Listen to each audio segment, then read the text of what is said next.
നമസ്കാരം. നമ്മൾ ഇന്ന് നിൽക്കുന്നത് മൂവാറ്റുപുഴയാണ്. മലയോര നാടിന്റെ തലസ്ഥാനം എന്നാണ് മൂവാറ്റുപുഴ അറിയപ്പെടുന്നത്. മൂവാറ്റുപുഴ കൂടുതൽ കാലങ്ങളായിട്ട് അല്ലെങ്കിൽ ഒട്ടനവധി കാലങ്ങളായിട്ട് ഒരു ജില്ലാ ആസ്ഥാനം എന്നുള്ള നിലയിലേക്ക് ഒരു ആവശ്യം ഉന്നയിച്ചിട്ട് ഇതുവരെ നടന്നിട്ടില്ല.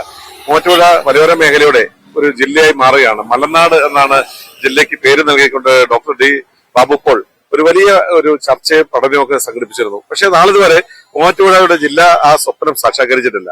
ഇവിടെ ഇപ്പോൾ 16ാമത് നിയമസഭാ ഇലക്ഷനെ അഭിമുഖീകരിക്കുമ്പോൾ ഇന്ന് ഇവിടെ ആരൊക്കെയാണ് മൂവാറ്റുപുഴയ്ക്ക് പ്രതിനിധികളായി എത്തുന്നതെന്ന് നമുക്ക് നോക്കാം.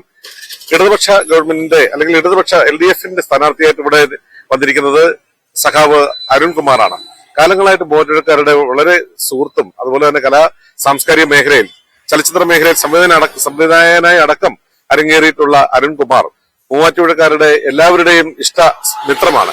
അദ്ദേഹത്തിന്റെ ആ സാമീപ്യം, അദ്ദേഹത്തിന്റെ പ്രവർത്തനങ്ങൾ എത്രത്തോളം ഇടതുപക്ഷ ഗവൺമെന്റിനെ ഇവിടെ മൂവാറ്റുപുഴ സ്വാധീനം ചെലുത്തും എന്ന അല്ലെങ്കിൽ വലതുപക്ഷ സിറ്റിംഗ് MLA-യുടെ സ്ഥാനമാണ് മൂവാറ്റുപുഴയ്ക്കുള്ളത്. അതുകൊണ്ട് തന്നെ മൂവാറ്റുപുഴയെ സംബന്ധിച്ചിട്ട് അടുത്ത തെരഞ്ഞെടുപ്പിൽ ഇടത് വലത് സ്ഥാനാർത്ഥികൾ തമ്മിലുള്ള മത്സരത്തിൽ ആര് അംഗം ജയിക്കും എന്നുള്ളത് വളരെ വലിയ ഒരു ചർച്ചയായിട്ട് തന്നെ മാറുന്ന സാഹചര്യത്തിൽ നമുക്ക് ഇന്നത്തെ ആദ്യത്തെ ചർച്ചയിലേക്ക് കടന്നു പോകുന്നത് സഖാവ് അരുൺകുമാറിനെ കുറിച്ചാണ്. സഖാവ് അരുൺകുമാർ മൂവാറ്റുപുഴയുടെ സ്വപ്നങ്ങൾ അല്ലെങ്കിൽ മൂവാറ്റുപുഴയ്ക്ക് ഇനി വരേണ്ടത് എന്തൊക്കെയാണ്, അദ്ദേഹം MLA ആയാൽ എന്തൊക്കെയാണ് ഇവിടെ നടക്കാൻ പോകുന്നത് എന്ന് നമുക്ക് അദ്ദേഹത്തിൽ നിന്ന് തന്നെ കണ്ടിട്ട് മടങ്ങാം. നമസ്കാരം. അങ്ങനെ കനൽ ഇന്ന് മൂവാറ്റുപുഴ എത്തിയിരിക്കുകയാണ്. മൂവാറ്റുപുഴയുടെ സാരഥിയാകാൻ പോകുന്നത് മൂവാറ്റുപുഴക്കാർക്ക് ഒരിക്കലും പരിചയപ്പെടുത്തേണ്ട ആളല്ല. എന്നാലും സഖാവ് അരുണിനെ സംബന്ധിച്ചിട്ട് പറഞ്ഞാൽ ഒരു രാഷ്ട്രീയ കുടുംബത്തിന്റെ ഒരു പിന്നാമ്പുറമുണ്ട്. ആ പിന്നാമ്പുറവും അത് മാത്രമല്ല, ഏതൊക്കെ മേഖലയിൽ വിരാജിക്കാമോ, ഒരു സമൂഹത്തിൽ ഒരു യുവാവിന് ഏതൊക്കെ മേഖലയിൽ തൻ്റെതായിട്ടുള്ള സാന്നിധ്യം ഉറപ്പിക്കാമോ ആ മേഖലയിലൂടെ ഒക്കെ സഞ്ചരിച്ച് ഇന്ന് രാഷ്ട്രീയത്തിന്റെ അമരത്തിലേക്ക് എത്തിയ സഖാവ് അരുൺകുമാറാണ് നമ്മുടെ അതിഥി. നമസ്കാരം. ഇന്ന് കനൽ അതിന്റെ ഒരു ടെലികാസ്റ്റിങ്ങിലേക്ക് കൂടെ കടക്കുകയാണ്.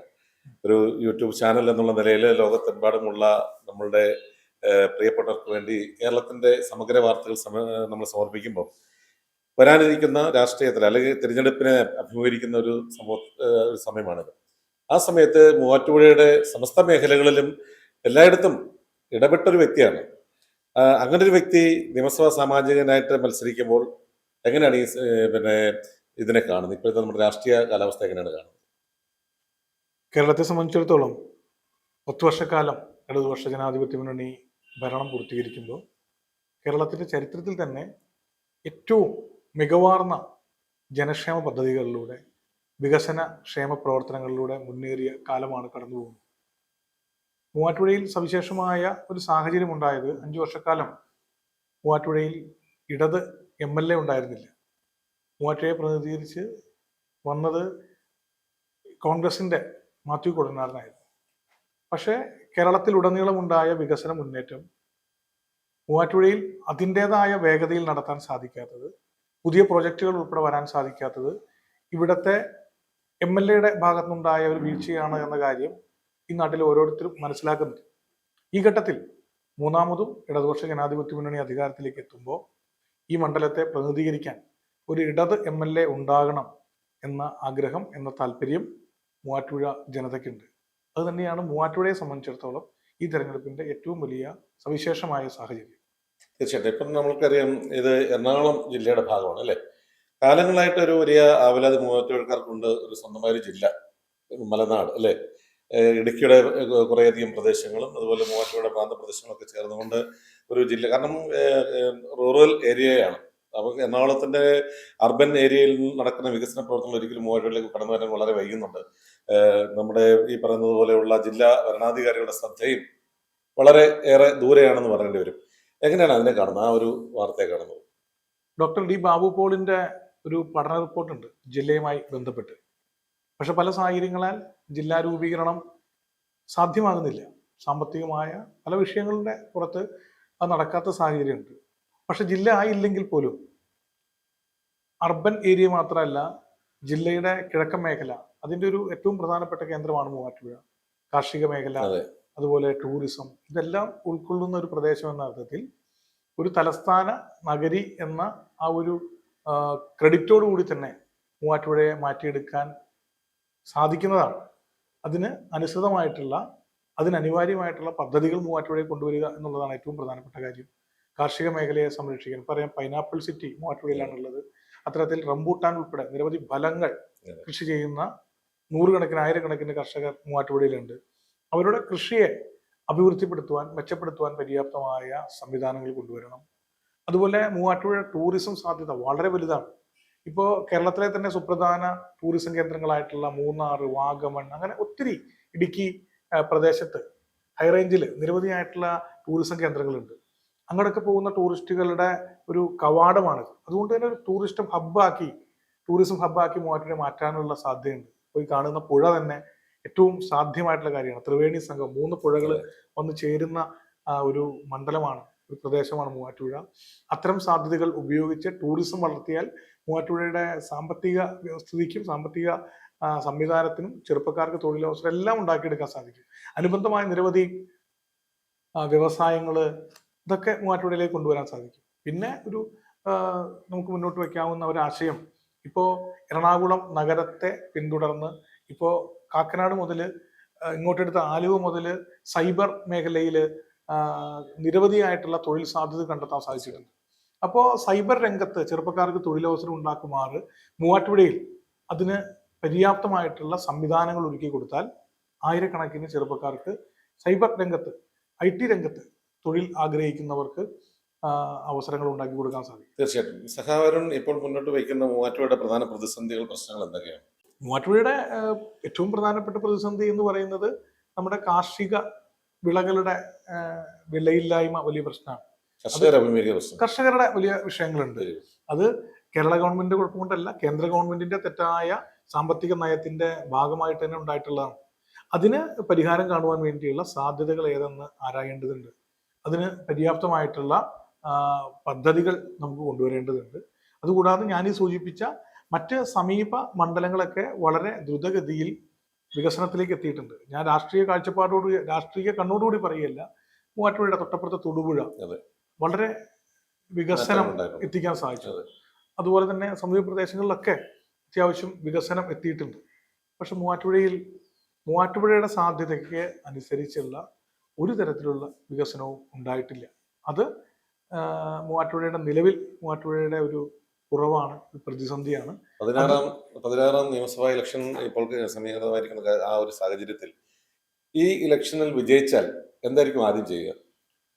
ഈ ഇലക്ഷന് വിജയിച്ചാൽ, ഇപ്പോൾ എന്റെ ഐഡിയ മാത്രമല്ല, ഇടതുപക്ഷ ജനാധിപത്യ മുന്നണിയുടെ ഒരു പ്രകടന പത്രിക വരുന്നുണ്ട്. ആ പ്രകടന പത്രിക എന്ന് പറയുന്നത് ഇടതുപക്ഷ പ്രവർത്തകരുടെയോ നേതാക്കളുടെ മാത്രം അഭിപ്രായത്തിന്റെ അടിസ്ഥാനത്തിൽ ഉണ്ടാകുന്നതല്ല. നമ്മുടെ പ്രദേശത്തെ വിവിധ കക്ഷികൾ, വിവിധ സാംസ്കാരിക മേഖലയിൽ, സാമൂഹ്യ മേഖലയിലൊക്കെ പ്രവർത്തിക്കുന്ന ഓരോ വ്യക്തിത്വങ്ങളിലെയും യോഗം വിളിച്ചേർത്തുകൊണ്ടാണ് ഞങ്ങൾ ആ പ്രകടന പത്രിക തയ്യാറാക്കുന്നത്. ആ പ്രകടന പത്രികയ്ക്ക് പ്രാധാന്യം നൽകി അതിൽ ഊന്നി നിന്നുകൊണ്ടായിരിക്കും MLA ആയി തെരഞ്ഞെടുക്കപ്പെട്ടാൽ മൂവാറ്റുപുഴയിൽ ഒരു ജനപ്രതിനിധി എന്ന രീതിയിൽ ഞാൻ പ്രവർത്തിക്കാൻ പോകുന്നു. ഇപ്പം ഒരു കലാകാരൻ കൂടിയാണ്. കലാകാരന്മാരുടെ മേഖലയിൽ ഒട്ടനവധി അവരുടെ സംരക്ഷണം കുറെ കൂടി മെച്ചപ്പെടേണ്ടതുണ്ട്.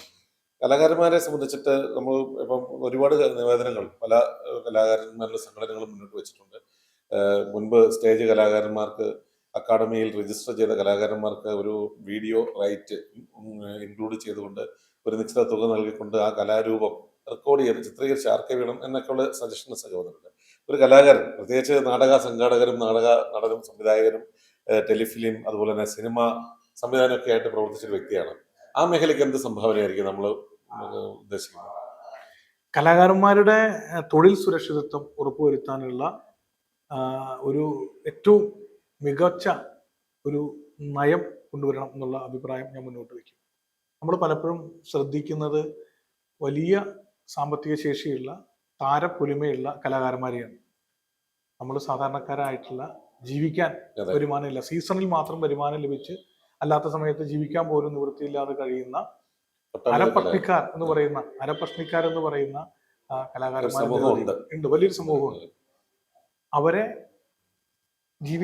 അവർക്ക് ജീവിക്കാനുള്ള ഒരു സാഹചര്യം ഒരുക്കി കൊടുക്കുവാൻ ഒരു കലാ സാംസ്കാരിക നയം അതില്ല എന്നുള്ള, അതെ, അവരുടെ ഇപ്പോൾ നമുക്ക് അവരുടെ കുടുംബത്തിന് അല്ലെങ്കിൽ അവർക്ക് വ്യക്തിപരമായിട്ടുള്ള ജീവിത സുരക്ഷിതത്വം, അതായത് തൊഴിൽ സുരക്ഷിതത്വം ഇല്ലെങ്കിൽ അവരിലെ കലാകാരനെ പരിപൂർണമായും നമ്മുടെ നാട്ടിൽ ലഭിക്കില്ല. പലരും കലാപ്രവർത്തനം അവസാനിപ്പിച്ചു പോകുന്ന സ്ഥിതി വരെ ഉണ്ടായിട്ടുണ്ട്. കേരളം വലിയ തോതിൽ ഇത്തരത്തിലുള്ള കലാകാരന്മാരെ സംരക്ഷിക്കുന്ന പ്രദേശമാണ്. അതെ. പക്ഷെ ഇത് പോരാ എന്നുള്ളത് തന്നെയാണ് അഭിപ്രായം. ഇനിയും കലാകാരന്മാരുടെ സംരക്ഷണത്തിന് വേണ്ടി നമുക്ക് ഒത്തിരി കാര്യങ്ങൾ ചെയ്യാനുണ്ട്. സന്തോഷം. എന്തായാലും നമ്മുടെ കനലിന്റെ, ഞാൻ നേരത്തെ സൂചിപ്പിച്ച പോലെ ഒരു വലിയ തീപ്പൊരി വിതറിയാണ് ഇന്ന് കനൽ യാത്ര ചെയ്തുകൊണ്ടിരിക്കുന്നത്. ഇത് നമ്മളുടെ ഇലക്ഷനോട് ഏറ്റവും അടുക്കുമ്പോൾ നിങ്ങളുടെ ജനസമ്മതിദാനം എന്ന് പറയുന്നത് ഞങ്ങൾ കണ്ട് ഇത് കോമൺ പ്ലാറ്റ്ഫോമിലുള്ള ചർച്ചകളാണ്. അല്ലാതെ ഇടതുപക്ഷത്തിന്റെയോ അല്ലെങ്കിൽ നമ്മളുടെ രാഷ്ട്രീയ പ്രേരിതമായിട്ടുള്ള ഒരു ചോദ്യങ്ങളുമല്ല. കോമൺ ആയിട്ടുള്ള ആ പ്രദേശത്തിന്റെ പഠനങ്ങൾ ചർച്ച ചെയ്തും അല്ലെങ്കിൽ അതിനെ പഠിച്ചിട്ടും ചോദിക്കുന്നതാണ്. അപ്പൊ അങ്ങനെ ചിന്തിക്കുമ്പം ആ മേഖലയിലൂടെ കടന്നു വന്നൊരു വ്യക്തി എന്നുള്ള നിലയിൽ വരുൺ പറഞ്ഞിട്ടുള്ള കാര്യങ്ങൾ നമ്മൾ ആഗ്രഹിച്ചതിന് അപ്പുറമുള്ള ഒരു പ്രതീക്ഷ നൽകുന്ന കാര്യങ്ങളാണ് അദ്ദേഹം പറയുന്നത്. എന്തായാലും വരുന്ന ഇലക്ഷനിൽ സമ്മതിദാനം നിങ്ങൾ രേഖപ്പെടുത്തി അരുണിനെ വിജയിപ്പിക്കുകയാണെങ്കിൽ ഒരുപക്ഷെ നമുക്ക് ഇത് വീണ്ടും ഒരിക്കൽ കൂടി കനലിന് ചോദിക്കേണ്ടി വരും. അരുൺ എന്തൊക്കെ ചെയ്തെന്നും എന്തൊക്കെ ചെയ്തില്ല എന്ന് നമുക്ക് ചോദിക്കാം. എന്തായാലും വളരെയധികം സന്തോഷം. ഈ പറയുന്ന മലയോര മേഖലയിലെ സാധാരണക്കാരന്റെ ഏറ്റവും അരികിൽ നിൽക്കുന്ന ഒരു ജനനേതാവ് എന്നുള്ള നിലയിൽ, ജനനായകൻ എന്നുള്ള നിലയിൽ എല്ലാവിധമായ ആശംസ. വേറിട്ടൊരു ചാനൽ നമ്മളിലേക്ക് എത്തുകയാണ്. കനൽ നമുക്ക് ദൃശ്യഭംഗിക്കൊപ്പം ഗൗരവമാർന്ന സങ്കീർണമായ ജീവിത പ്രശ്നങ്ങളും ചർച്ച ചെയ്യുന്നു. വാർത്തകൾ മാത്രമല്ല, എല്ലാ അർത്ഥത്തിലും പരിപൂർണമായും ഓരോ വിഷയത്തിൻ്റെയും സങ്കീർണതകളിലേക്ക് കടന്നു ചെന്നുകൊണ്ട് അതിൻ്റെ ഓരോ അണുവിലും ഇടപെട്ടുകൊണ്ടുള്ള അഭിപ്രായങ്ങൾ ജനങ്ങളിലേക്ക് എത്തിക്കുകയാണ് കനൽ എന്ന ഈ ചാനൽ. വളരെ ചുരുങ്ങിയ സമയം കൊണ്ട് തന്നെ ഏറ്റവും ഗൗരവമുള്ള വിഷയങ്ങൾ ചർച്ച ചെയ്യാൻ കനലിന് സാധിച്ചിട്ടുണ്ട്. അതുപോലെ തന്നെ കലാരംഗത്ത്, സാംസ്കാരിക രംഗത്ത് നിലവിൽ നമുക്ക് കാണാൻ സാധിക്കുന്ന വിവിധങ്ങളായിട്ടുള്ള വിഷയങ്ങൾ സസൂക്ഷ്മം, അതിലെ ഏറ്റവും ഗൗരവമാർന്ന വിഷയങ്ങൾ ചൂണ്ടിക്കാണിക്കുവാനും അത് ചർച്ച ചെയ്യിക്കുവാനും കനലിന് സാധിച്ചിട്ടുണ്ട്. 16ാമത് നിയമസഭാ തെരഞ്ഞെടുപ്പിനുമായി ബന്ധപ്പെട്ടുകൊണ്ട് ഇപ്പോൾ കനലിന്റെ പ്രയാണം ഇവിടെ നിന്നും ആരംഭിക്കുമ്പോൾ കനൽ കേരളത്തിൽ ഉടനീളം തീപ്പൊരി പാറിച്ചുകൊണ്ട് കടന്നു പോകട്ടെ എന്നും തിന്മയെ ശക്തമായി എതിർക്കുവാനും തുറന്നു കാണിക്കുവാനും നേരിനെയും സത്യത്തെയും കൂടുതൽ തെളിമയാർന്ന് ജനങ്ങളിലേക്ക് അവതരിപ്പിക്കുവാനും സാധിക്കട്ടെ എന്ന പ്രതീക്ഷ എനിക്കുണ്ട്. ആ പ്രതീക്ഷ അസ്ഥാനത്താകില്ല എന്ന് ഇതിന്റെ ചുമതലക്കാരുടെ ഇടപെടലിൽ നിന്നും നമുക്ക് മനസ്സിലാക്കാൻ സാധിക്കുന്നു. കനലിന് എല്ലാ ഭാവങ്ങളും